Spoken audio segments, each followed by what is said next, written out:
it's not always that I am here, it's not every day. So I consider this an answered prayer from God to be able to talk to somebody like you. So I want you to know that just being with you is already an encouragement. You are a Muslim before. Yeah. And I would like to know how you became a Christian. When I was in 4th grade, I saw on television a film about Jesus. I watched it from beginning to end. That time, I was learning from a Quran teacher.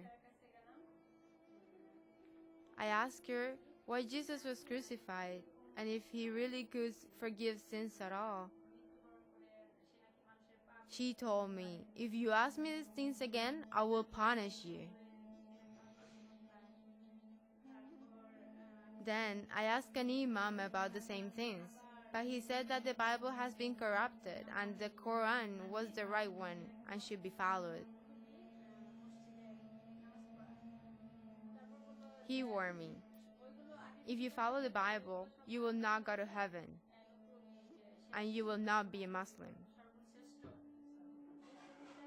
After that, I tried to be faithful with my Muslim prayers and believe everything the Imam told me. But when I was in 6th grade, I saw on television the same film about Jesus. This time, I wanted to know more. The opportunity came when I went to Dhaka a year later, and I made it in 7th grade. I was staying in my uncle's house and there I saw a Bible. I read it from the beginning to end, but I didn't understand it immediately.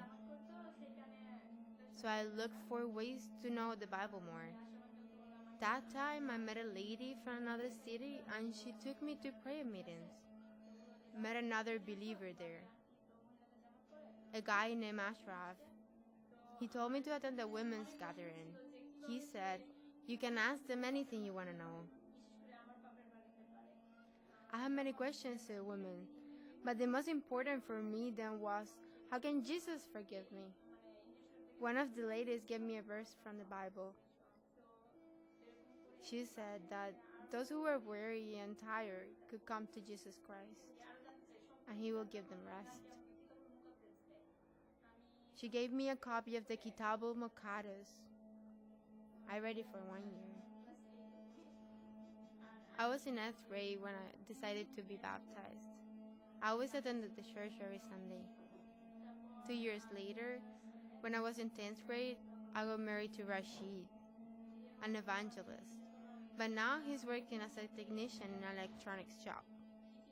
I also got the opportunity to study theology for 6 months.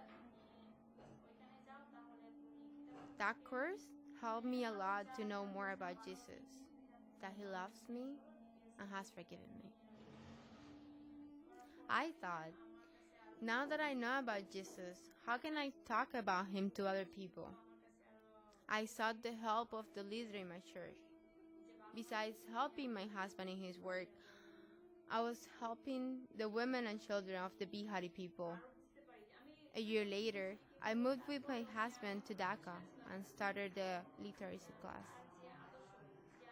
When I saw people here deprived of the opportunity to go to school, I started thinking of a way of bringing the school to them.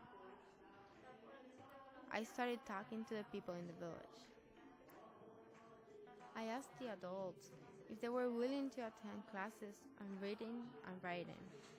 I tried to get their available schedules and started holding Thursdays and Friday classes for 3 hours each. The class I started last January had some problems. A Muslim imam came to the class one time, and when he saw the materials I was using, which had some biblical content, he began telling the people not to come to the classes. He said that I was trying to convince them to become Christians. But the people continued coming to my classes, so the imam changed his strategy. He began pressuring the husbands of the students. They, in turn, asked me to leave the area, so I could not continue the class. The course was supposed to be for 6 months, but it was short of 15 days worth of lessons. The people, however, said that I did not have to come to the area anymore because they were able to read and write. For 8 years, I was involved in the women's and children's ministry in the slum area. My parents told me that I had betrayed my nation and joined another when I became a Christian. I have my share of filthy words for being a follower of Christ. I have been pressured to go back to Islam many times. During those times, I felt frustrated. I will cry, but then I will also pray and read the Bible. This helped me keep my faith. What about for you and your family? What would you like them to pray for you? Please pray for the Christian workers in Bangladesh who are reaching out to Muslims so they can do this work more. My husband and I have shared the gospel to a few people in my village. We stay with them, worship with them, pray for them. For you who are persecuted, I want to tell you to keep the faith and rely only on God's word in whatever problem you face because of the faith.